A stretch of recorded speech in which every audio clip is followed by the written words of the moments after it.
Hello and welcome back to my channel criminology Gyan. और आज हम कर रहे हैं पार्ट 5 जो कि हमारा लास्ट पार्ट है प्रीवियस ईयर क्वेश्चन का 2023 दिसंबर शिफ्ट का।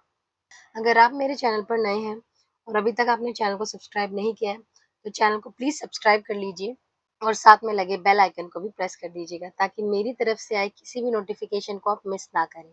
और वीडियो अच्छी लगी तो वीडियो को लाइक एंड शेयर कीजिएगा। स्टार्ट करते हैं क्वेश्चन नंबर 131 से। क्वेश्चन कहता है विच of the following is incorrect about FIR. हमें ये टर्म ध्यान रखना है, इनकरेक्ट पूछा गया है। सो ऑप्शंस देखते हैं। फर्स्ट ऑप्शन क्या कहता है, FIR is not defined in the CrPC, जो कि करेक्ट है। सीआरपीसी में एफआईआर को कहीं भी डिफाइन नहीं किया गया है। यस, तो ये तो हमारा ऑप्शन नहीं होगा। सेकंड देखिए क्या है, FIR is the name given to the information recorded by the police under section 150 of CRPC। ये भी करेक्ट सेंटेंस है कि सेक्शन 154 में जो इंफॉर्मेशन दिया जाता है that is in case of cognizable offence, तो वहां पर एफआईआर दर्ज कराई जाती है। ऑप्शन नंबर थर्ड क्या कहता है, FIR is a formal statement given to and recorded by the police regarding a cognizable offence, तो ये भी करेक्ट सेंटेंस है। FIR can be filed only by a victim of crime और a witness to a crime, ये statement जो है incorrect है। FIR कोई भी दर्ज करवा सकता है, जरूरी नहीं कि उसने क्राइम होते हुए देखा हो, बट अगर जैसे विक्टिम की फैमिली हो गई, विक्टिम के रिलेटिव्स हो गए, कोई फ्रेंड हो गया, कोई एक स्ट्रेंजर भी हो सकता है, कोई भी एफआईआर को दर्ज करवा सकता है। So option 4 will be the correct answer. Next question, question number 132। Arrange the sequence of collection of crime data published by Ministry of Home Affairs, Government of India। इसको हमें क्या करना है, सीक्वेंस में करना है कि कैसे डेटा को कलेक्ट किया जाता है। तो देखिए सबसे पहले आ जाता है वो पुलिस स्टेशन लेवल पर, उसके बाद जाता है वो डिस्ट्रिक्ट लेवल पर, देन वो जाता है स्टेट लेवल पर एंड उसके बाद जाता है वो नेशनल लेवल पर। तो करेक्ट सीक्वेंस क्या बना आपका, CBAD, CBAD second will be the correct answer. Next question देखते हैं, question number 133। First schedule of CrPC. First schedule CrPC में हमें क्लासिफिकेशन ऑफ ऑफेंसेस बताता है, जिसमें हम बात करते हैं कॉग्निजेबल नॉन कॉग्निजेबल केसेस की, कंपाउंडेबल नॉन कंपाउंडेबल केसेस की, बेलेबल नॉन बेलेबल केसेस की। तो यहाँ पर क्या बताते हैं, वो क्लासिफिकेशन ऑफ ऑफेंसेस के बारे में बताते हैं। सेकेंड शेड्यूल जो है सीआरपीसी का, वो क्या बताता है, फॉर्मेट बताता है, अलग अलग चीजों का फॉर्मेट बताता है। तो इसमें से एक जो है format for warrant of arrest भी है। तो second schedule of the CrPC हमें क्या बताता है, format for warrant of arrest. उसके बाद आ जाता है आपका section number C. Section 154 of CrPC क्या बताता है आपका, फर्स्ट इंफॉर्मेशन रिपोर्ट। और सेक्शन 164 ऑफ सीआरपीसी क्या है, recording of confessions and statements. तो ये हो गया आपका डी।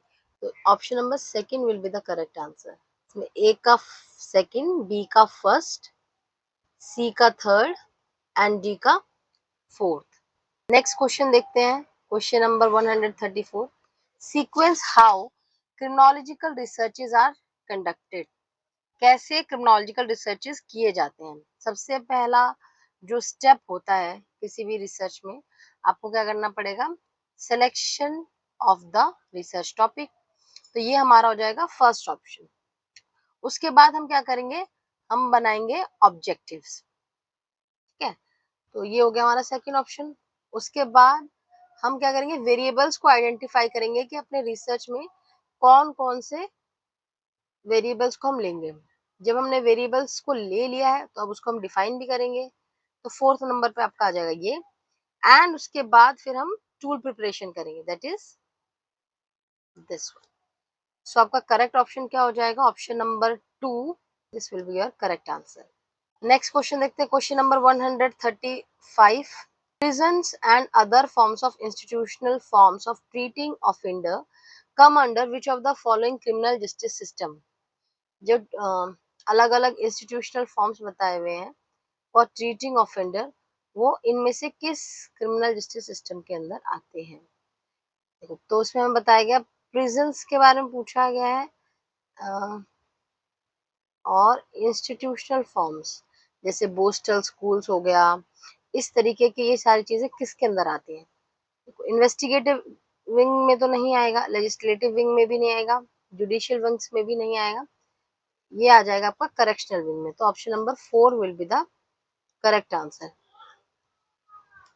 नेक्स्ट क्वेश्चन क्या है? विच one of the following country has abolished the capital punishment? abolished मतलब लीगली कैपिटल पनिशमेंट उस कंट्री में से हटा दिया गया है, ठीक है।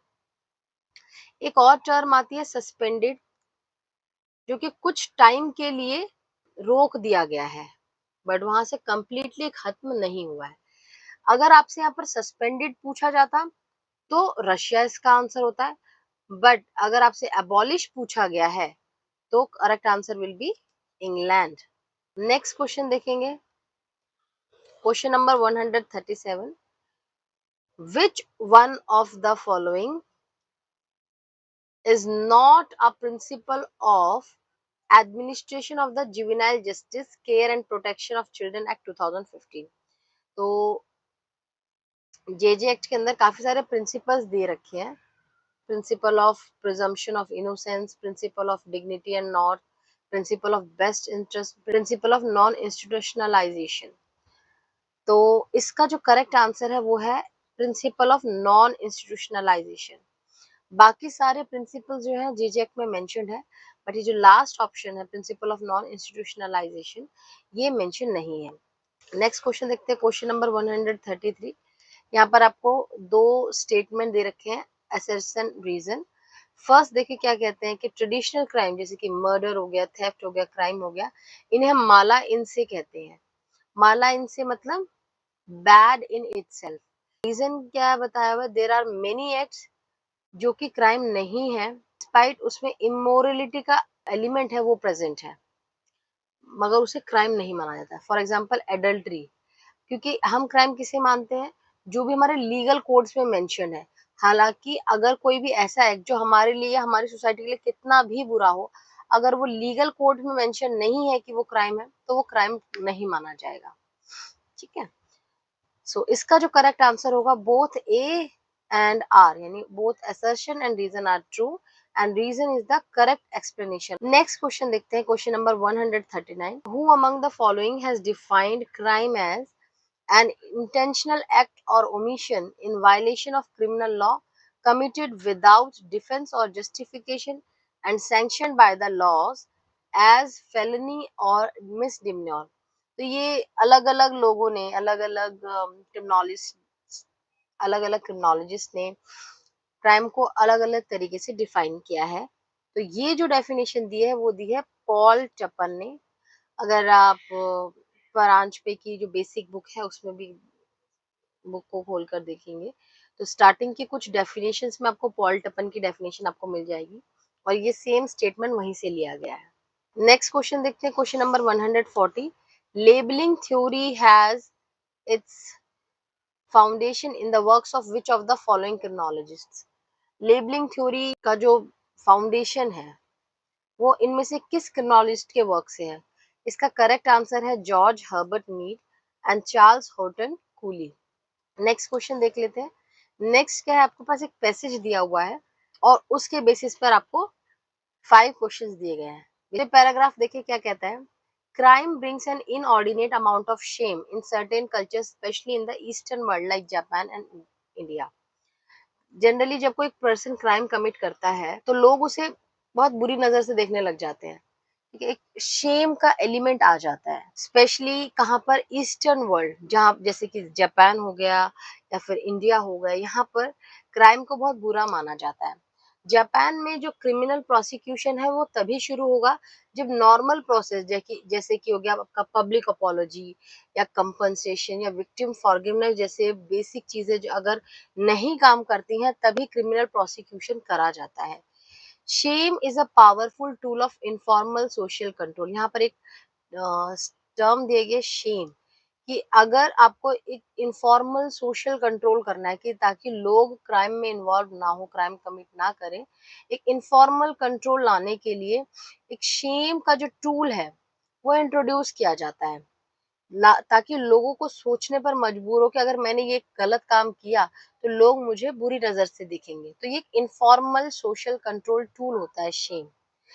लेकिन ऐसे कल्चर्स जहां पर क्राइम को शेमफुल नहीं माना जाता, जैसे कि यूनाइटेड स्टेट्स में, वहां पर क्या होगा, जब उनको पनिश किया जाता है, उन ऑफेंडर्स को जो पनिश किया जाता है, तो वो अपने आप को विक्टिम समझते हैं। ब्रेथफिट ने जो शेम का कॉन्सेप्ट है वो दो अलग तरीके से डिफाइन किया गया है। एक था डिसइंटीग्रेटिव शेमिंग और दूसरा है आपका रीइंटीग्रेटिव शेमिंग।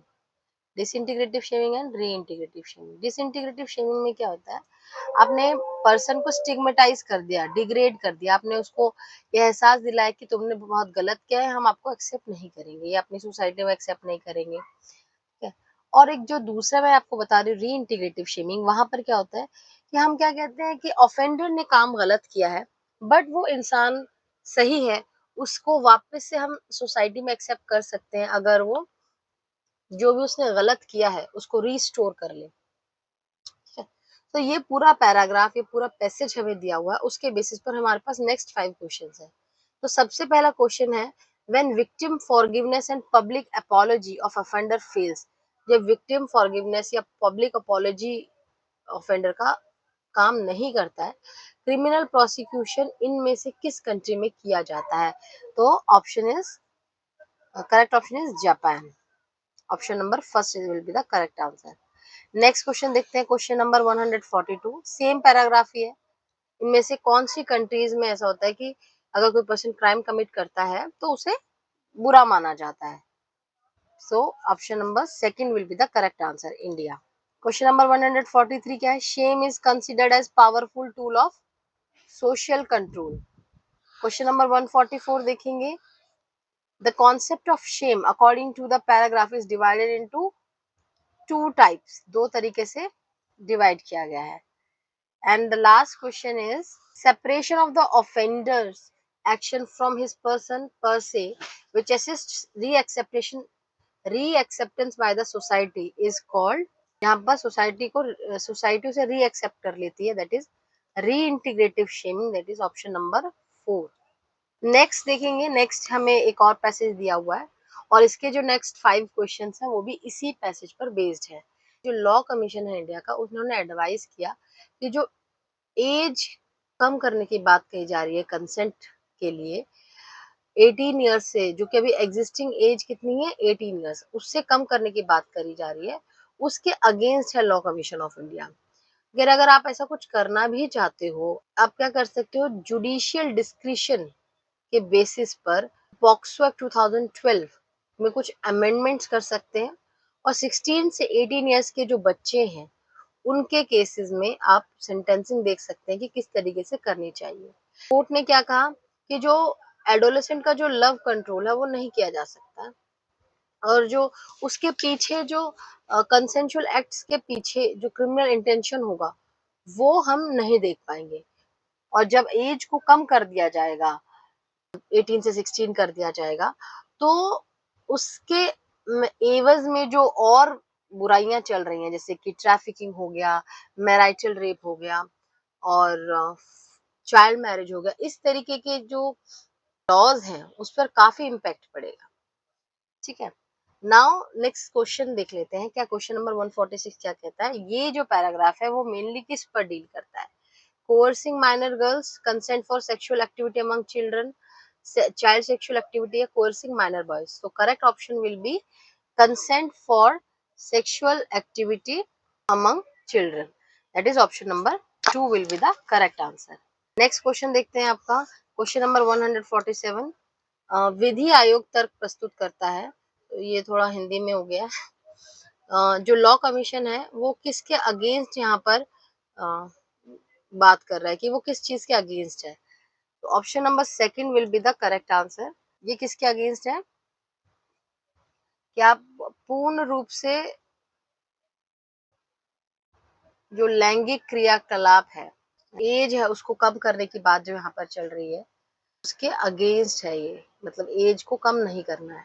नेक्स्ट क्वेश्चन देखेंगे, question number 148, the prevailing age of consent. अभी जो at present consensual sexual activity के लिए जो एज है वो क्या है, and the correct option is 18 years.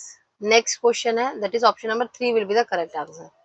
And next question है आपका 149, according to the above paragraph जो सेक्सुअल एक्टिविटी अमंग चिल्ड्रन है वो हम कैसे मैनेज कर सकते हैं। तो यहाँ पे कंफ्यूजिंग हो सकता है आपको, आपको लगेगा अमेंडमेंट टू पॉक्सो है, बट वो अमेंडमेंट हम किसके थ्रू कर रहे हैं, गाइडेड जुडिशियल डिस्क्रिशन। मेनली जिस पर हम फोकस कर रहे हैं वो गाइडेड जुडिशियल डिस्क्रिशन है।